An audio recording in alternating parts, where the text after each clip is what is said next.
The Cat That Walked by Himself by Rudyard Kipling.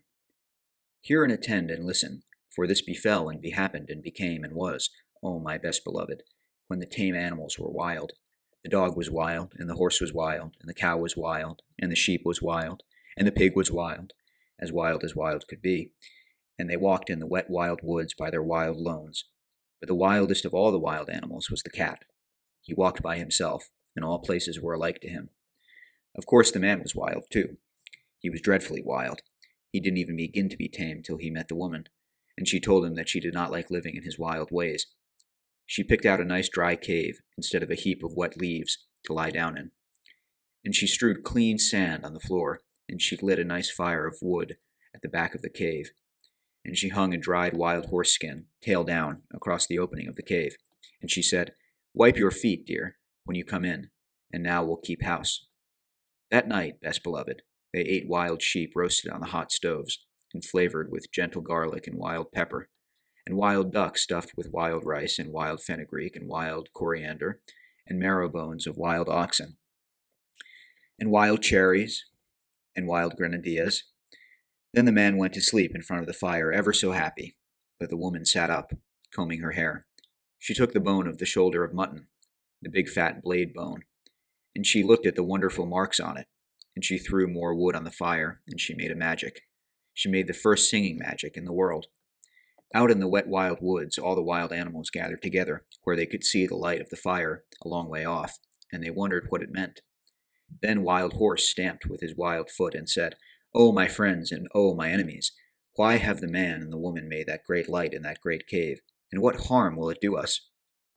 Wild Dog lifted up his wild nose, and smelled the smell of roast mutton, and said, "I will go up and see and look, and say, for I think it is good." "Cat, come with me." "Nenny," said the cat, "I am the cat who walks by himself, and all places are alike to me. I will not come." "Then we can never be friends again," said Wild Dog, and he trotted off to the cave. But when he had gone a little way, the cat said to himself, "All places are alike to me. Why should I not go too, and see and look and come away at my own liking?" So he slipped after Wild Dog softly, very softly, and hid himself where he could hear everything. When Wild Dog reached the mouth of the cave, he lifted up the dried horse skin with his nose, and sniffed the beautiful smell of the roast mutton. And the woman, looking at the blade bone, heard him, and laughed, and said, "Here comes the first. Wild thing out of the wild woods, what do you want?" Wild Dog said, "O my enemy, and wife of my enemy, what is this that smells so good in the wild woods?" Then the woman picked up a roasted mutton bone, and threw it to Wild Dog, and said, "Wild thing out of the wild woods, taste and try." Wild Dog gnawed the bone, and it was more delicious than anything he had ever tasted. And he said, "O my enemy, and wife of my enemy, give me another." The woman said, "Wild thing out of the wild woods, help my man to hunt through the day and guard this cave at night, and I will give you as many roast bones as you need." "Ah," said the cat, listening, "this is a very wise woman, but she is not so wise as I am." Wild Dog crawled into the cave, and laid his head on the woman's lap, and said, "O my friend and wife of my friend, I will help your man to hunt through the day, and at night I will guard your cave." "Ah," said the cat, listening, "that is a very foolish dog." And he went back through the wet wild woods, waving his wild tail, and walking by his wild lone. But he never told anybody. Next night the woman cut great green armfuls of fresh grass from the water meadows, and dried it before the fire, so that it smelt like new-mown hay, and she sat at the mouth of the cave, and plaited a halter out of horsehide, and she looked at the shoulder of mutton bone, at the big broad blade bone, and she made a magic. She made the second singing magic in the world. Out in the wild woods, all the wild animals wondered what had happened to Wild Dog, and at last Wild Horse stamped with his foot and said, "I will go and see, and say why Wild Dog has not returned. Cat, come with me." "Nenny," said the cat, "I am the cat who walks by himself, and all places are alike to me. I will not come." But all the same he followed Wild Horse softly, very softly, and hid himself where he could hear everything. When the woman heard Wild Horse tripping and stumbling on his long mane, she laughed and said, "Here comes the second. Wild thing out of the wild woods, what do you want?" Wild Horse said, "O my enemy and wife of my enemy, where is Wild Dog?" The woman laughed, and picked up the blade bone, and looked at it, and said, "Wild thing out of the wild woods, You did not come here for wild dog, but for the sake of this good grass. And Wild Horse, tripping and stumbling on his long mane, said, That is true. Give it me to eat.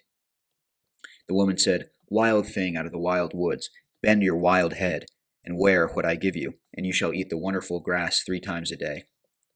Ah, said the cat, listening, this is a clever woman, but she is not so clever as I am. Wild Horse bent his wild head, and the woman slipped the plaited hide halter over it, and Wild Horse breathed on the woman's feet and said, O my mistress, and wife of my master, I will be your servant for the sake of the wonderful grass. Ah, said the cat, listening, that is a very foolish horse. And he went back through the wet wild woods, waving his wild tail, and walking by his wild lone, but he never told anybody. When the man and the dog came back from hunting, the man said, What is Wild Horse doing here? And the woman said, His name is not Wild Horse any more, but the first servant, because he will carry us from place to place, for always and always and always. Ride on his back when you go hunting. Next day, holding her wild head high, that her wild horns should not catch in the wild trees, Wild Cow came up to the cave, and the cat followed, and hid himself just the same as before. And everything happened just the same as before. And the cat said the same things as before. And when Wild Cow had promised to give her milk to the woman every day in exchange for the wonderful grass, the cat went back through the wet wild woods, waving his wild tail and walking by his wild lone, just the same as before. But he never told anybody. And when the man and the horse and the dog came home from hunting and asked the same questions, same as before, the woman said, Her name is not Wild Cow any more, but the giver of good food. She will give us the warm white milk for always and always and always, and I will take care of her while you and the first friend and the first servant go hunting. Next day the cat waited to see if any other wild thing would go up to the cave, but no one moved in the wet wild woods, so the cat walked there by himself, and he saw the woman milking the cow, and he saw the light of the fire in the cave, and he smelt the smell of the warm white milk. Cat said, Oh, my enemy and wife of my enemy, where did Wild Cow go? The woman laughed and said, Wild thing out of the wild woods, go back to the woods again, for I have braided up my hair, and I have put away the magic blade bone, and we have no more need of either friends or servants in our cave. Cat said, I am not a friend, and I am not a servant. I am the cat who walks by himself, and I wish to come into your cave. Woman said, Then why did you not come with first friend on the first night? Cat grew very angry and said, Has Wild Dog told tales of me? Then the woman laughed and said, You are the cat who walks by himself, and all places are alike to you. You are neither a friend nor a servant. You have said it yourself. Go away and walk by yourself in all places alike. Then Cat pretended to be sorry and said, Must I never come into the cave? Must I never sit by the warm fire? Must I never drink the warm white milk? You are very wise and very beautiful. You should not be cruel even to a cat. Woman said, I knew I was wise, but I did not know I was beautiful, so I will make a bargain with you. If ever I say one word in your praise, you may come into the cave. And if you say 2 words in my praise, said the cat, I never shall, said the woman. But if I say 2 words in your praise, you may sit by the fire in the cave. And if you say 3 words, said the cat, I never shall, said the woman. But if I say 3 words in your praise, you may drink the warm white milk 3 times a day for always and always and always. Then the cat arched his back and said, Now let the curtain at the mouth of the cave, and the fire at the back of the cave, and the milk pots that stand beside the fire remember what my enemy and the wife of my enemy has said. And he went away through the wet wild woods, waving his wild tail and walking by his wild lone.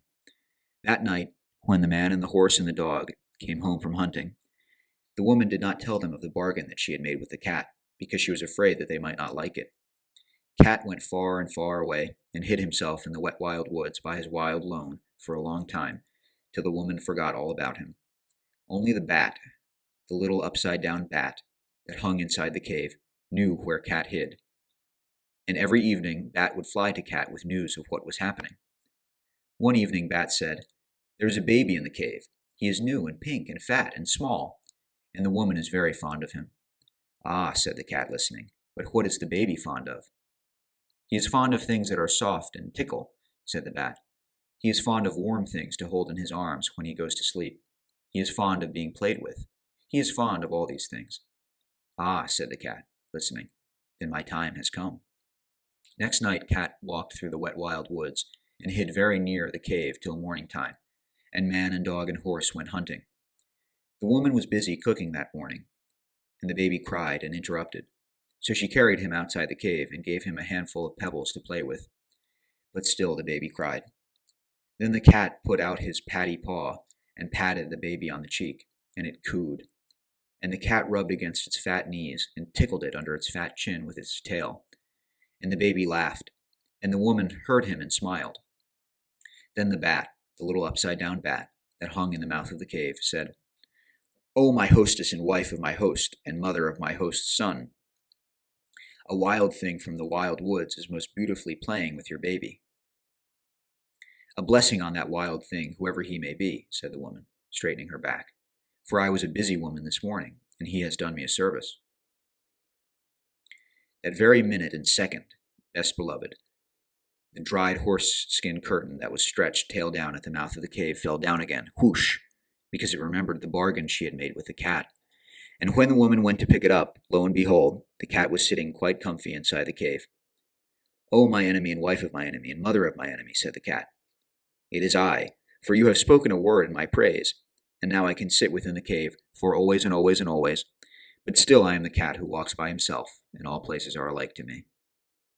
The woman was very angry, and shut her lips tight, and took up her spinning wheel and began to spin. But the baby cried because the cat had gone away, and the woman could not hush it, for it struggled and kicked, and grew black in the face. "O my enemy and wife of my enemy and mother of my enemy," said the cat, "take a strand of the wire that you are spinning, and tie it to your spinning whorl, and drag it along the floor, and I will show you a magic that shall make your baby laugh as loudly as he is now crying." "I will do so," said the woman, "because I am at my wit's end, but I will not thank you for it." She tied the thread to the little clay spindle whorl and drew it across the floor, and the cat ran after it and patted it with his paws, and rolled head over heels, and tossed it backward over his shoulder, and chased it between his hind legs, and pretended to lose it, and pounced down upon it again, till the baby laughed as loudly as it had been crying, and scrambled after the cat, and frolicked all over the cave, till it grew tired and settled down to sleep with the cat in its arms. "Now," said the cat, "I will sing the baby a song that shall keep him asleep for an hour." And he began to purr, loud, low, low, and loud, till the baby fell fast asleep. The woman smiled as she looked down upon the two of them, and said, "That was wonderfully done. No question, but you are very clever, O cat." That very minute and second, best beloved, the smoke of the fire at the back of the cave came down in clouds from the roof. Puff, because it remembered the bargain she had made with the cat. And when it had cleared away, lo and behold, the cat was sitting quite comfy close to the fire. "O my enemy, and wife of my enemy, and mother of my enemy," said the cat, "it is I, for you have spoken a second word in my praise, and now I can sit by the warm fire at the back of the cave, for always and always and always. But still I am the cat who walks by himself, and all places are alike to me." Then the woman was very, very angry, and let down her hair, and put more wood on the fire, and brought out the broad blade bone of the shoulder of mutton, and began to make a magic that would prevent her from saying a third word in praise of the cat. It was not a singing magic, best beloved. It was a still magic. And by the cave grew so still that a little wee mouse crept out of a corner and ran across the floor. "O my enemy and wife of my enemy and mother of my enemy," said the cat, "is that little mouse part of your magic?" "No, indeed," said the woman, and she dropped the blade bone and jumped upon the footstool in front of the fire, and braided up her hair very quick for fear that the mouse should run up it. "Ah," said the cat, watching, "then the mouse will do me no harm if I eat it." "No," said the woman, braiding up her hair. "Eat it quickly, and I will ever be grateful to you." Cat made one jump and caught the little mouse, and the woman said, "100 thanks. Even the first friend is not quick enough to catch little mice as you have done. You must be very wise." That very moment and second, O best beloved, the milk pot that stood by the fire cracked in 2 pieces, because it remembered the bargain she had made with the cat, and when the woman jumped down from the footstool, lo and behold, the cat was lapping up the warm white milk that lay in one of the broken pieces. "O my enemy and wife of my enemy and mother of my enemy," said the cat, "it is I, for you have spoken 3 words in my praise, and now I can drink the warm white milk 3 times a day, for always and always and always. but still I am the cat who walks by himself, and all places are alike to me." Then the woman laughed and set the cat a bowl of the warm white milk and said, "Oh, cat, you are as clever as a man, but remember that your bargain was not made with the man or the dog, and I do not know what they will do when they come home." "What is that to me?" said the cat. "If I have my place in the cave by the fire and my warm white milk 3 times a day, I do not care what the man or the dog can do." That evening, when the man and wild dog came into the cave, the woman told them all the story of the bargain, while the cat sat by the fire and smiled. Then the man said, "Yes, but he has not made a bargain with me, or with all proper men after me." Then he took off his 2 leather boots, and he took up his little stone axe, and he fetched a piece of wood and a hatchet, and he set them out in a row, 5 altogether, and he said, "Now we will make our bargain. If you do not catch mice when you are in the cave for always and always and always, I will throw these 5 things at you whenever I see you, and so shall all proper men do after me." "Ah," said the woman, listening, "this is a very clever cat, but he is not so clever as my man." The cat counted the 5 things, and they looked very knobby, and he said, "I will catch mice when I am in the cave for always and always and always, but still I am the cat who walks by himself, and all places are alike to me." "Not when I am near," said the man. "If you had not said that last, I would have put all these things away for always and always and always. But I am now going to throw my 2 boots into my little stone axe, that makes 3, at you whenever I meet you, and so shall all proper men do after me." Then the dog said, "Wait a minute. He has not made a bargain with me, or with all proper dogs after me." And he showed his teeth and said, "If you are not kind to the baby while I am in the cave for always and always and always, I will hunt you till I catch you, and when I catch you, I will bite you, and so shall all proper dogs after me."